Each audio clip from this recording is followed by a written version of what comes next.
In the 10th and the last book of the Republic, Plato solidifies his argument that the just man is better than the unjust man by mentioning a myth known as the myth of Ur. The myth of Ur is a tale in Greek mythology about a man who died on a battlefield and returned to life 9 days later, recounting what had happened in the afterlife.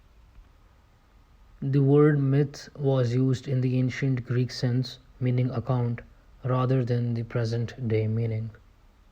So Ur was a man who died during a battle, and along with the souls of the other combatants, he was led to a magnificent place that had four doors, two into and out of the sky, and two into and out of the earth.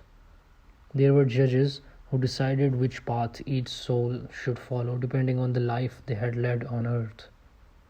The good ones were told to go to the sky, while the bad ones were led into the earth. From the sky exit, souls that appeared clean came out, telling of a place that filled them with incredible feelings.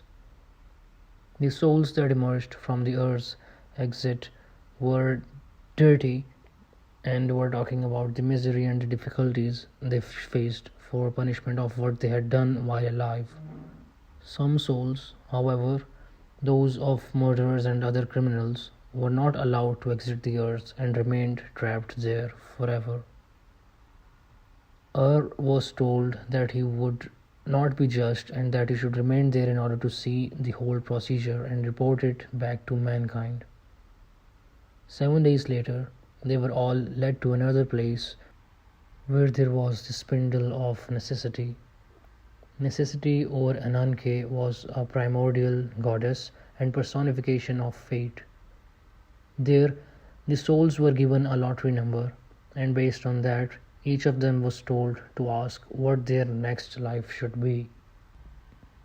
The first soul, having traveled through the sky in the previous area, decided to become a dictator.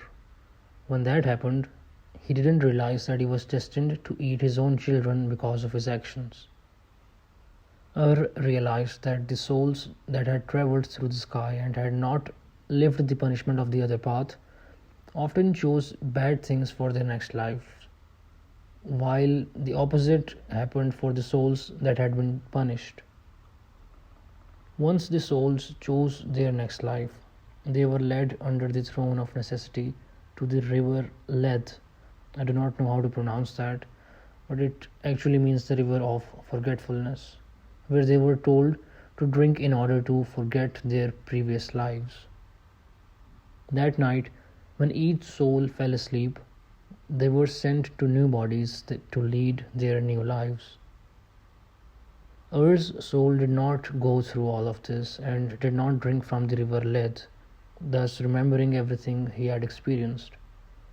When he woke up, he returned to his old body, which had not decomposed during that period, but he found himself on the funeral pyre that his fellow soldiers had started.